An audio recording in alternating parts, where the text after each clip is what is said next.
Hello दोस्तों, आप सभी का स्वागत है हमारे यूट्यूब चैनल एसएससी कोचिंग पे। दोस्तों, आज है 12 नवंबर और 12 नवंबर के जितने भी मोस्ट इम्पॉर्टेंट करंट अफेयर के क्वेश्चन हैं सभी हम लोग देखेंगे और इसमें राष्ट्रीय और अंतर्राष्ट्रीय करंट अफेयर के भी क्वेश्चन हम लोग देखते हैं। तो डेली यह क्लास आपको सुबह 6 बजे आपको मिलेगी, तो आप लोग वीडियो को एक बार लाइक शेयर जरूर कर दीजिएगा। तो चलिए स्टार्ट करते हैं हम लोग आज के करंट अफेयर के पहले प्रश्न के साथ, ठीक ना। तो देखिए, आज का पहला प्रश्न है, अंतर्राष्ट्रीय प्राचीन कला महोत्सव 2024 आयोजन कहाँ किया गया। तो अंतर्राष्ट्रीय प्राचीन कला महोत्सव 2024 का आयोजन कहाँ किया गया, तो यह आपको बताना है। यह इसका आयोजन कहाँ किया गया, तो याद रखिएगा इसका आयोजन नई दिल्ली में किया गया है। नई दिल्ली में किया गया है। इसके बारे में थोड़ा सा जान लेते हैं। देखिए, यह 8वें अंतर्राष्ट्रीय प्राचीन कला महोत्सव संगोष्ठी का आयोजन किया गया है। ये आपको याद रखना है। यह कौन से नंबर के, 8वें इंदिरा गांधी राष्ट्रीय कला केंद्र, range of wisdom society of Bharat के संस्कृति मंत्रालय के साथ नई दिल्ली में आयोजित किया गया। तो यह आपको याद रखना है। इसमें यह नई दिल्ली में आयोजित किया गया, ठीक ना। सम्मेलन के उद्घाटन सत्र में विशिष्ट अतिथि कौन थे, अगर पूछा जाए तो यह डॉक्टर सचिदानंद जोशी थे। डॉक्टर सचिदानंद जोशी थे, यह विशिष्ट अतिथि के रूप में थे। ये भी आप याद रखिएगा। चलिए आगे चलते हैं। उत्तर प्रदेश के किस शहर में राज्य की पहली डबल डेकर इलेक्ट्रिक बस सेवा का शुभारंभ किया गया। तो यह electric bus double decker bus की शुरुआत की गई है।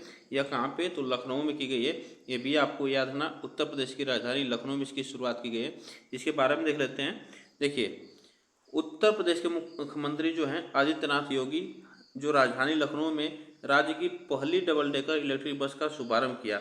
यह आपसे पूछा जाएगा तो यह किसने शुभारंभ किया, तो योगी आदित्यनाथ ने किया है। और सीएम ने इंदिरा गांधी प्रतिष्ठान में आयोजित आकांक्षा हार्ट कार्यक्रम के दौरान इसे लॉन्च किया गया। तो यह आकांक्षा हार्ट कार्यक्रम के दौरान इसे लॉन्च किया गया।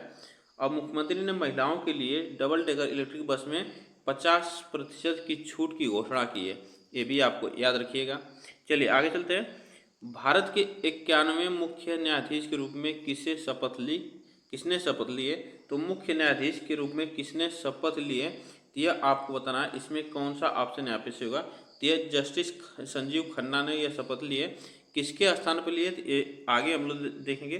देखिए, यह 91वें मुख्य अतिथि के रूप में शपथ लिए और किसके स्थान पे, तो मुख्य न्यायाधीश जो है DY चंद्रचूड़ के स्थान यह लिए। ये भी आपको याद रखना है। और शपथ यह कहाँ पे हुआ इनका, तो यह राष्ट्रीय भवन में, राष्ट्रपति भवन में यह द्रौपदी मुर्मू ने उन्हें पद की शपथ दिलाई है। ये भी आपको याद रखना है।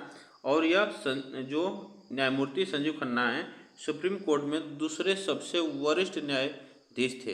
ये भी आपको याद रखना है। चलिए आगे चलते हैं नेक्स्ट क्वेश्चन पे। किस देश के पर्यटन विभाग ने एक्टर सोनू सूद को पर्यटन के लिए ब्रांड एम्बेसडर नियुक्त किया गया है। तो यह आपको बताना है। यह ब्रांड एम्बेसडर नियुक्त किया गया है, तो पर्यटन विभाग ने यह किस देश के लिए, यह थाईलैंड है। थाईलैंड इसमें ऑप्शन हमारा से होगा। यह थाईलैंड ने सोनू सूद को ब्रांड एम्बेसडर बनाया है, किस लिए, पर्यटन विभाग के लिए। ये भी आपको याद रखना है। यह थाईलैंड की बात की जाए तो थाईलैंड की राजधानी बैंकॉक है और यहाँ के प्रधानमंत्री पैत्रोंग टार्न सिनावात्रा हैं, ठीक ना। ये भी आप याद रखें। इसके बारे में थोड़ा सा जान लेते हैं। देखिए, प्रसिद्ध अभिनेता सोनू सूद को थाईलैंड पर्यटन के लिए ब्रांड एम्बेसडर और सलाहकार नियुक्त किया गया। थाईलैंड के पर्यटन और खेल मंत्रालय ने आधिकारिक तौर पर उन्हें मानद मानद पर्यटन सलाहकार की उपाधि से सम्मानित किया। तो यह आपको याद रखना है, मानद पर्यटन सलाहकार की उपाधि से सम्मानित किया गया। ये भी आपको याद रखना है। चलिए आगे चलते हैं नेक्स्ट क्वेश्चन पे। राष्ट्रीय शिक्षा दिवस प्रतिवर्ष कब मनाया जाता है। राष्ट्रीय शिक्षा दिवस प्रतिवर्ष कब मनाया जाता है, इसमें आपको याद रखना है। राष्ट्रीय शिक्षा दिवस प्रतिवर्ष कब मनाया जाता है, याद रखिएगा। यह 11 नवंबर को मनाया जाता है। कब मनाया जाता है, 11 नवंबर को मनाया जाता है। देखिए, यह मनाया जाता है, स्वतंत्र भारत के पहले शिक्षा मंत्री जो थे वो मौलाना अब्दुल कलाम आज़ाद की जयंती के सम्मान में मनाया जाता है। यह आपको याद रखना है। यह मौलाना अब्दुल आज़ाद की जयंती पर मनाया जाता है। इसमें यह 11 नवंबर को राष्ट्रीय शिक्षा नीति मनाया जाता है। इसी दिन मनाया जाता है, हर साल मनाया जाता है। और यह दिवस देश में प्राथमिक और उच्च शिक्षा को बढ़ावा देने के लिए साथ साथ वैज्ञानिक ज्ञान को आगे बढ़ाने में महत्वपूर्ण योगदान को याद रख करना है।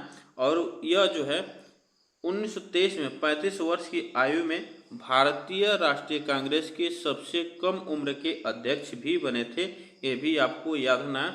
तो भारतीय राष्ट्रीय कांग्रेस के सबसे कम उम्र के राष्ट्रीय अध्यक्ष बने थे, कितनी उम्र में? 35 वर्ष के। ठीक ना। आगे चलते हैं। अंतर्राष्ट्रीय हॉकी महासंघ का अध्यक्ष किससे चुना गया? तो अंतर्राष्ट्रीय हॉकी महासंघ का अध्यक्ष आपको बताना है, यह किससे चुना गया है? तो तैयब इकरान को यह चुना गया है। और यह इनका दूसरा कार्यकाल है। इसके बारे में थोड़ा सा जान लेते हैं। देखिए, तैयब इकरान जो है लगातार दूसरे कार्यकाल के लिए अंतर्राष्ट्रीय हॉकी महासंघ के अध्यक्ष के रूप में चुना गया है। ठीक ना।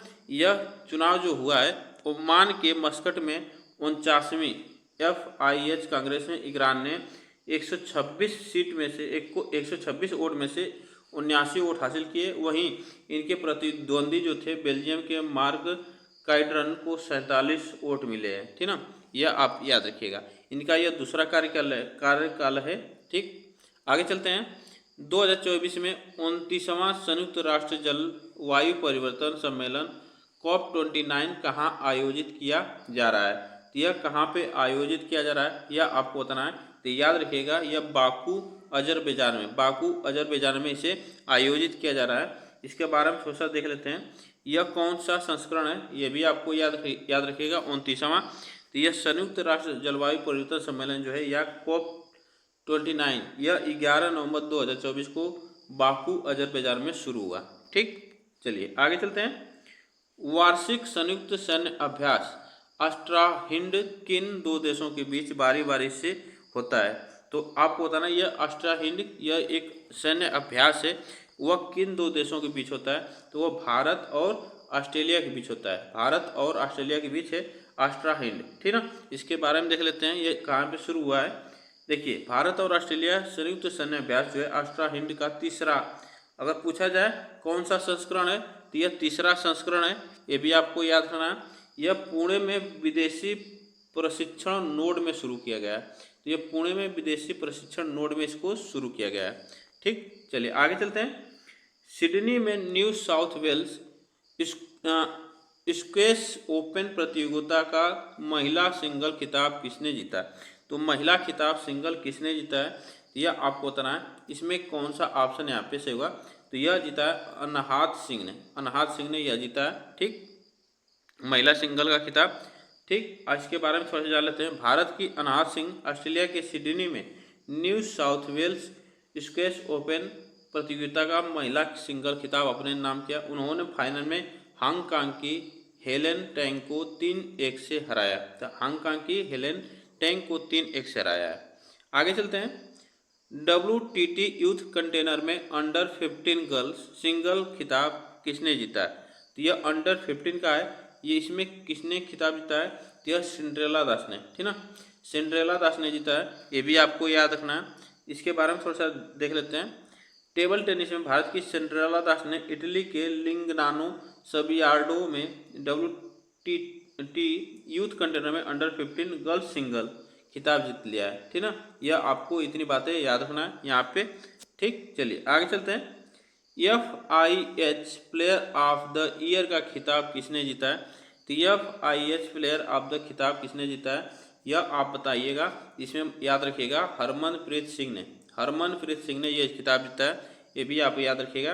देखिए, भारतीय पुरुष हॉकी टीम के कप्तान जो है हरमनप्रीत सिंह वर्ष 2024 के लिए FIH प्लेयर ऑफ द खिताब जीता है। ठीक ना, कौन? यह हॉकी टीम के कप्तान है, इन्होंने खिताब जीता है FIH player of the year का खिताब। वहीं पूर्व गोलकीपर जो थे PR श्रीजेश को गोलकीपर ऑफ द ईयर खिताब चुना गया है। तो ये भी आपको याद रखना है। और यह ओमान में 49वीं FIH वैधानिक कांग्रेस के दौरान उन्हें यह सम्मान दिया गया है। ठीक, आगे चलते हैं नेक्स्ट क्वेश्चन पे। संयुक्त राष्ट्र का 29वां वार्षिक जलवायु परिवर्तन कहाँ शुरू हुआ? तो ये अभी हम लोग पढ़े हैं, तो बाकू में ये शुरू हुआ है। ठीक ना, बाकू में। नेक्स्ट क्वेश्चन चलते हैं। यह क्वेश्चन।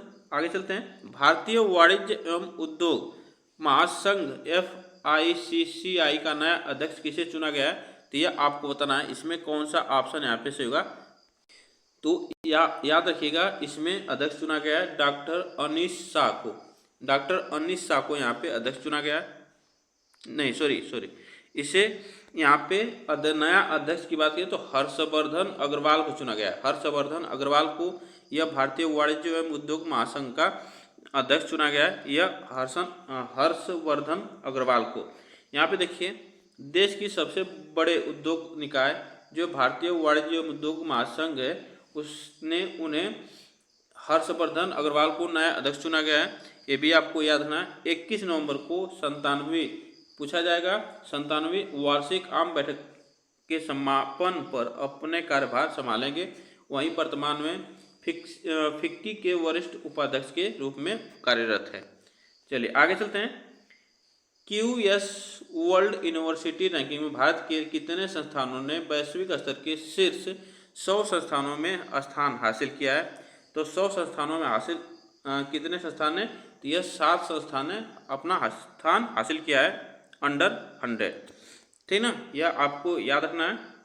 यहाँ पे देखिएगा, इसमें 7 संस्थान है, जिसमें IIT दिल्ली जो है 44वें स्थान पर है, IIT बॉम्बे 48वें स्थान पर है, इसमें मद्रास, IIT खड़गपुर, IIT कानपुर और दिल्ली विश्वविद्यालय शीर्ष 100 में जगह बनाने में सफल रहे हैं। ठीक ना, यह आपको याद रखना। यह 7 संस्थान है, टॉप 100 में यह है। आगे चलते हैं। महिला एशियाई हॉकी चैंपियन ट्रॉफी कहाँ शुरू हुई है? तो महिला एशियाई हॉकी चैंपियन ट्रॉफी यह बिहार के राजगीर में शुरू हुई है। कहाँ पे? बिहार के राजगीर में शुरू हुई है। ये भी आपको याद रखना है। यहाँ पे देखिएगा कि महिला एशियाई हॉकी चैंपियन ट्रॉफी जो है बिहार के राजगीर में शुरू हुई, जो कि 20 नवंबर तक चलने वाली चैंपियनशिप में भारत के अलावा चीन, जापान, मलेशिया, थाईलैंड, कोरिया की टीम भाग ले रही है इसमें। तो ये भी आपको याद रखना है। तो आज के लिए बस हम लोग इतने ही प्रश्न करेंगे। आप लोग बताइएगा यह प्रश्न कैसे लगे, और वीडियो को एक बार लाइक शेयर जरूर कर दीजिएगा, और चैनल को सब्सक्राइब कर लीजिए, जिससे कि आपको डेली का करंट अफेयर यहाँ पे मिलता रहेगा। ठीक ना, चलिए आज के लिए इतना ही। तब तक थैंक यू सो मच आप सभी को।